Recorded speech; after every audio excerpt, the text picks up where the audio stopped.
Bismillahirrahmanirrahim. Assalamualaikum warahmatullahi wabarakatuh. Alhamdulillahi rabbil alamin. Wassalatu wassalamu ala asyrafil anbiya'i wal mursalin. Wa ala alihi wa ashabihi ajma'in. Amma ba'du ikhwani wa akhwati fillah. Rahimani wa rahimakumullah. InsyaAllah ta'ala pada kesempatan kali ini kita akan lanjutkan kembali pelajaran bahasa Arab kita bersama buku penjelasan mudah kitab Al-Ajurumiyah. Kita masih berada di bagian ketiga ya, tentang bina dan tanda bina. Sekarang kita akan bahas bab 2, penjelasan tambahan 2 tentang mengenal dhamir lebih dekat ya. Dhamir ini sangat sering ya dijumpai dalam tulisan-tulisan berbahasa Arab ya, baik dalam Al-Quran, dalam hadis, dalam kitab-kitab para ulama. Oleh karena itu, hendaknya kita fahami dengan baik dan sebisa mungkin kita hafalkan ya. Sekarang kita akan bahas ya tentang dhamir. Ada dua kelompok dhamir yang penting untuk diketahui oleh pelajar pemula ya. Dhamir ini artinya kata ganti ya. Seperti kalau dalam bahasa Indonesia, saya, kamu, kalian, dia, mereka gitu ya. Itu dhamir, kata ganti. Ada dua kelompok dhamir yang penting untuk diketahui oleh pelajar pemula. Yang pertama namanya dhamir munfasil. Ya, apa itu dhamir munfasil? Dhamir munfasil adalah dhamir yang penulisannya terpisah dengan kata yang lain, ya, tidak disambung. Dan dhamir ini ada dua macam. Yang pertama dhamir munfasil fi mahalli raf'in, yaitu dhamir munfasil yang menempati posisi isim yang marfu'. Ya, dhamirnya adalah sebagai berikut ya, huwa, huma, hum, hiya, huma, hunna, anta, antuma, antum, anti, antuma, antunna, ana, nahnu. Ya, huwa ini artinya dia untuk laki-laki, huma mereka berdua ya, laki-laki atau wanita ya, bisa untuk laki-laki bisa untuk wanita, hum mereka para laki-laki, hiya dia ya untuk wanita, huma ya mereka berdua, ini bisa untuk wanita bisa untuk laki-laki, hunna mereka para wanita.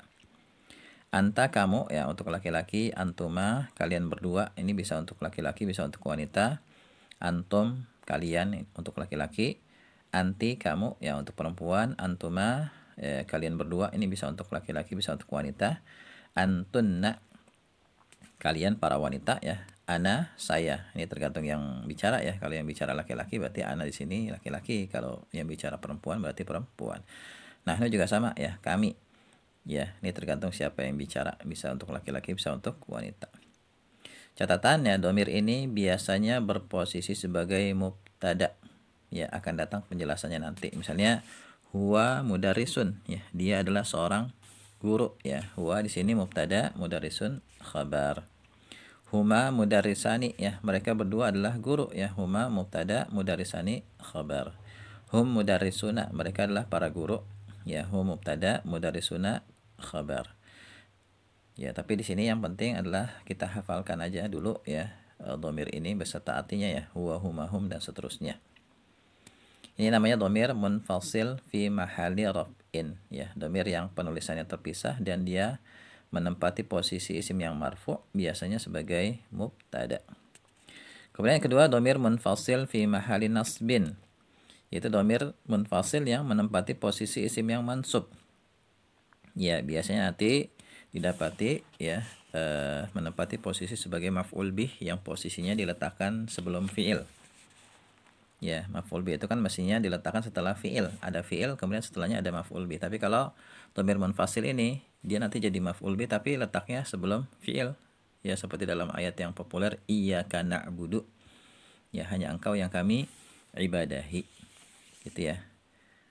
Dan dhamirnya adalah sebagai berikut ya, iyyahu, iyyahuma, iyyahum, iyyaha, iyyahuma, iyyahunna, iyyaka, iyyakuma, iyyakum, iyyaki, iyyakuma, iyyakunna, iyyaya, iyyana.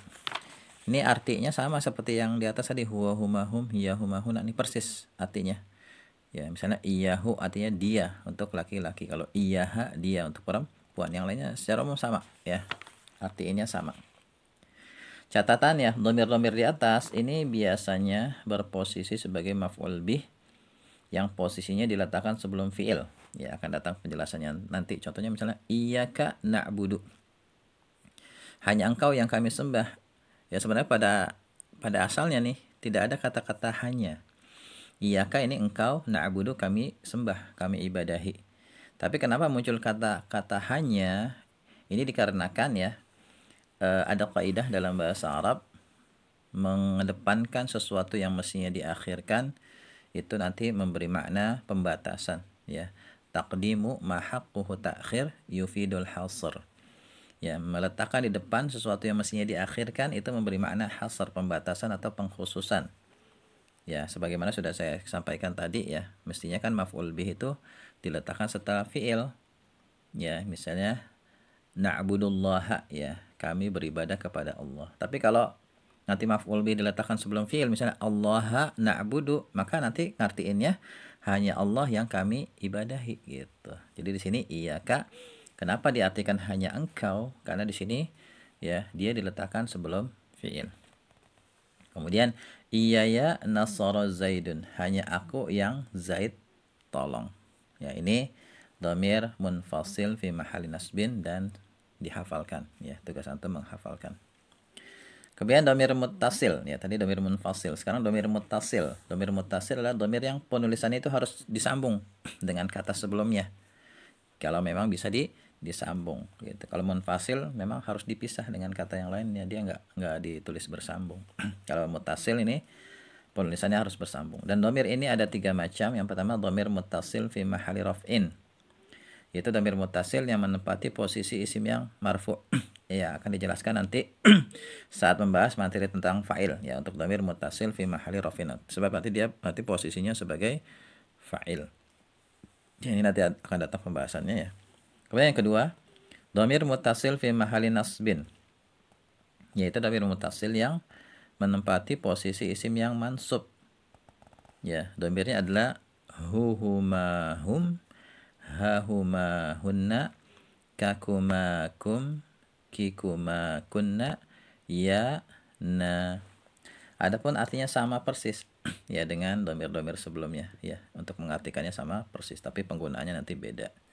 Catatan yang pertama, dhamir muttasil fi mahal nasbin jika bersambung dengan fi'il maka dia berposisi sebagai maf'ul bih ya. Akan datang penjelasannya nanti ya tentang maf'ul bih yang menggunakan dhamir muttasil. Misalnya contoh ya, darabahu Zaidun, telah memukulnya si Zaid. Di sini kan daraba fi'il. Nah, hu ini kan dhamir muttasil, dia bersambung dengan fi'il. Nah, di sini dia posisinya maf'ul bih. Zaidun fa'il. Kan kalau ditanya siapa yang dipukul? Dia. Ya berarti hu di sini adalah maf'ul bih, ya, objek. Darabani Zaidun, telah memukulku si Zaid. Ya, di sini dhamir ya itu posisinya sebagai maf'ul bih. Zaidun fa'il. Dan nanti ya kalau dhamir ya ini ya ketika bersambung dengan fi'il maka antara dhamir ya dengan fi'il diberi huruf nun. Ini kaidahnya seperti itu ya. Nanti insya Allah akan kita bahas secara lebih rinci. Di sini cuma memberikan contoh ya, bahwasanya posisi dhamir muttasil fi mahalli nasbin jika bersambung dengan fi'il maka dia posisinya adalah maf'ul bih atau objek. Kemudian yang kedua ya, dhamir muttasil fi mahalli nasbin jika bersambung dengan huruf inna ya. Inna ini artinya sesungguhnya, maka dia nanti berposisi sebagai isim inna. Ya, akan datang penjelasannya nanti ya saat kita membahas isim-isim yang mansub. Itu nanti ada nama posisi isim inna namanya, isim inna. Isim inna termasuk kelompok isim yang mansub. Nah, dhamir muttasil ini ya kalau bersambung dengan huruf inna maka nanti dia menjadi isim yang mansub, nama posisinya isim inna ya, menempati posisi isim yang mansub, nama posisinya isim inna. Misalnya innahu ustazun, sungguh dia adalah seorang ustadz ya. Inna ini huruf inna, huruf taukid namanya dia. Huruf taukid dan huruf nasab ya, karena dia bisa menasobkan kata di depannya. Nah, hu di sini nama posisinya isim inna ya, mansub. Ustazun namanya khabar inna posisinya. Inni shaimun, sungguh aku puasa ya. Jadi ini ya, kenapa diubah jadi ini? Tadinya inna jadi ini karena bersambung dengan dhamir ya. Ya, jadi harakatnya diubah menjadi kasrah. Nah, dhamir ya sendiri di sini posisinya namanya isim inna. Ya, nanti akan datang penjelasan rincinya. Ya, kemudian yang ketiga, dhamir muttasil fi mahalli jarrin. Ya, dhamir muttasil yang menempati posisi isim yang majrur. Ya, ini bentuknya sama ya, dengan dhamir muttasil fi mahalli nasbin, sama persis ya, cuma nanti penggunaannya dalam kalimat itu berbeda. Catatan yang pertama, dhamir muttasil fi mahalli jarrin ya, jika bersambung dengan isim maka dia berposisi sebagai mudhaf ilaih. Akan datang penjelasannya nanti. Jadi kalau nanti ada isim kemudian bersambung dengan dhamir muttasil, hu mahum, ha mahum dan seterusnya, nama posisi dhamir ini namanya mudhaf ilaih. Misalnya baituhu, rumahnya, hu di sini mudhaf ilaih. Baiti, rumahku, ya di sini mudhaf ilaih. Kemudian yang kedua, dhamir muttasil fi mahalli jarrin bisa jika bersambung dengan huruf jar maka dia berposisi sebagai majrur bi harfil jar. Akan datang penjelasannya nanti. Misalnya min kan huruf jar disambung dengan dhamir muttasil ini menjadi minhu, maka hu di sini menempati posisi isim yang majrur ya, sebagai majrur bi harfil jar. Minni, dariku ya, dhamir ya di sini nama posisinya majrur bi harfil jar. Nah, ini ya penjelasan umum tentang dhamir, dan tugas antum sekarang adalah hafalkan kedua kelompok dhamir di atas tadi ya. Huwa, huma, hum, hiya, huma, hun, dan seterusnya. Kemudian iyahu, iyahuma, iyahum. Kemudian hu, huma, hum, dan seterusnya. Ya, ini sangat penting. Ya, bagi kita ingin bisa bahasa Arab, dhamir ini harus dihafal.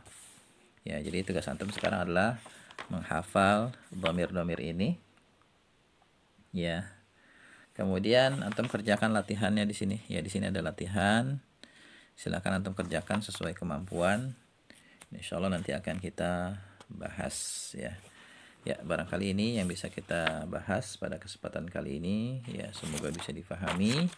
Wallahu a'lam bishawab. Subhanakallahumma wa bihamdika asyhadu an la ilaha illa anta astaghfiruka wa atubu ilaik. Assalamualaikum warahmatullahi wabarakatuh.